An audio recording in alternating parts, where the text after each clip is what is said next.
오늘 칼럼의 제목은 형식에 얽매이지 맙시다라는 제목으로 본문 말씀은 마가복음 7장 1절에서 4절 말씀인데요. 제가 간단하게 봉독하도록 하겠습니다. 바리새인들과 또 서기관 중 몇이 예루살렘에 와서 예수께 모였다가 그의 제자들 중 몇 사람의 부정한 손, 곧 씻지 아니한 손으로 떡 먹는 것을 보았더라.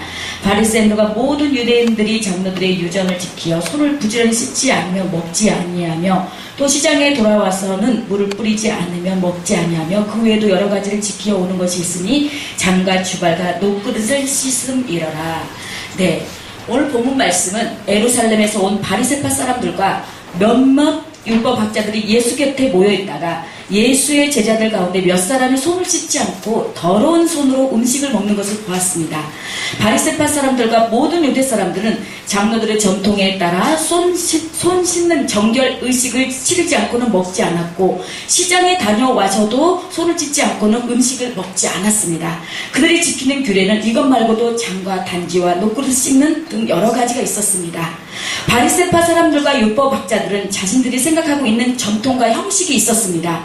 이들은 예수님의 제자들이 자신들의 전통과 형식과는 다르게 행동하는 모습을 보고 문제를 삼았습니다. 그들이 예수님께 질문을 했습니다. 예수님의 제자들은 시장에 다녀와서 손을 씻지 않고 음식을 먹었습니다. 이 모습을 본 종교 지도자들은 그렇게 중요한 문제가 아닌데도 불구하고 중요한 문제로 다루려고 합니다. 우리 삶에서도 마찬가지입니다. 문제의 핵심은 건드리지 않고 건드리지 않아도 되는 문제를 따지다가 어려움이 생기곤 합니다. 문제는 형식과 전통을 가진 사람들은 자신의 주장만이 옳다고 생각하는 것입니다. 그래서 교파 간에 분열이 생기는 것입니다. 자기의 교리만 옳다고 주장하고 그것만이 진리라고 주장하면 결국 분열이 되고 헤어지게 됩니다. 교회에 처음 나오는 사람들은 이러한 모습에 큰 실망을 하고 교회를 떠나가는 경우가 종종 있습니다. 그러니 지나친 형식에 얽매이지 말아야 합니다. 그래서 바리새파 사람들과 율법학자들이 예수께 물었습니다. 왜 선생님의 제자들은 장로들이 전해준 전통을 따르지 않고 더러운 손으로 음식을 먹습니까? 예수께서 대답했습니다. 너희 위선자들에 대해 이사야가 이러한 말이 옳았다. 성경에 이렇게 기록됐다. 이 백성들은 입술로만 나를 공경하고 마음은 내게서 멀리 떠났다. 사람의 훈계를 교리인 양 가르치고 나를 헛되이 예배한다. 너희 하나님의 계명은 버리고 사람의 전통만 붙들고 있구나 라고 했습니다. 바리새파 사람들은 율법학자들은 자신들의 전통과 형식의 문제를 가지고 예수님과 논쟁을 시작했습니다. 이 땅의 수많은 교회의 시작은 은혜입니다. 선교사님들은 땀과 눈물로 교회를 지었습니다. 그럼에도 세월이 흐르고 교회가 커지면서 하나님의 집이 아니라 사람의 집이 된 것 같습니다. 기준이 필요하지만 기준이 지나치면 문제가 발생합니다. 그러므로 중요한 건 예수님이 느껴져야 합니다. 왜 한국교회가 정체 현상이 생기는 줄 아십니까? 역사와 전통을 지나치게 강조하기 때문입니다. 교파가 중요하긴 하지만 교파가 예수님이나 복음은 아닙니다. 교회를 가도 예수님이 느껴지지 않습니다. 그래서 사람들이 교회에 민물처럼 왔다가 나중에 썰물처럼 빠져나기 시작합니다.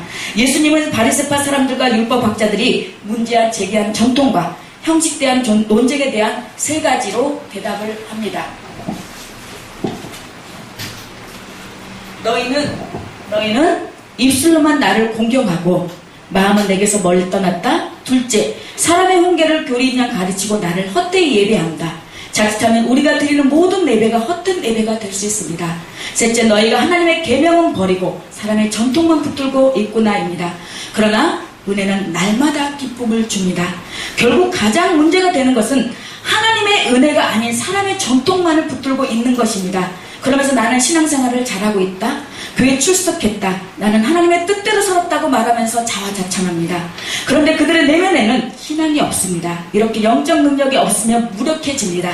기쁨이 없기 때문에 조그만 봉사를 해도 지치고 신경질이 납니다. 마치 자기 혼자서만 일하는 것처럼 느껴집니다. 여러분, 봉사는 샘물이 솟아나듯 기쁨이 계속해서 샘솟아야 합니다. 밥 먹는 것이 힘들어 지치는 사람이 있습니까? 하루 3끼씩 식사를 매일 먹지만 밥 먹는 일이 힘들어서 지치지는 않습니다. 사역은 밥과 같습니다. 사역을 하면 힘이 납니다.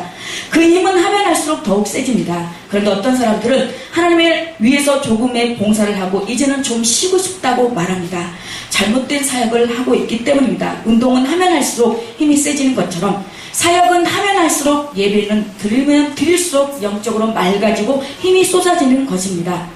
그러므로 사람의 마음을 읽으시는 예수님을 날마다 말씀을 묵상하고 알아가야 합니다. 그리고 예수께서 그들에게 말씀하셨습니다. 너희는 너희만의 전통을 지킨다는 구실로 그럴듯하게 하나님의 계명을 제쳐두고 있다. 모세는 내 부모를 공경하라고 했고 누구는 자기 부모를 저주하는 자는 반드시 죽을 것이다 라고 했습니다. 그러나 너희는 내가 아버지나 어머니에게 드리려던 것이 고르반 곧 하나님께 드리는 예물이 됐다라고 하면 그만이라면서 너희 부모를 더 이상 봉양하지 않으니 너희는 전통을 핑계삼아 하나님의 말씀을 유명무실하게 만드는 것이 아니냐. 또 너희가 많은 일들을 이런 식으로 행하고 있다라고 했습니다. 예수님은 율법학자들과 바리새인들과 논쟁에서 본질적인 문제를 이야기하셨습니다. 예수님이 사실 너희들의 내면의 세계는 이런 위선이 숨겨져 있지 않느냐. 신앙과 종교라는 이름으로 오히려 하나님의 말씀을 유명무실하게 만든 것이 아니라고 말씀하시자 종교 지도자들은 매우 놀랐습니다. 그들의 마음을 정확하게 읽고 계셨기 때문입니다. 그렇습니다.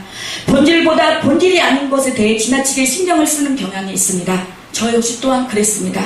물론 형식도 중요합니다. 그러나 형식보다 내용이 더 중요합니다. 이와 더불어 역사와 전통도 중요하지만 그의 본질은 예수 그리스도와 복음이 더 중요함을 망각하지 않는 세계선교신문복지 방송 시청자들과 저와 사역자님들이 되시기를 예수님의 이름으로 간절히 축원합니다.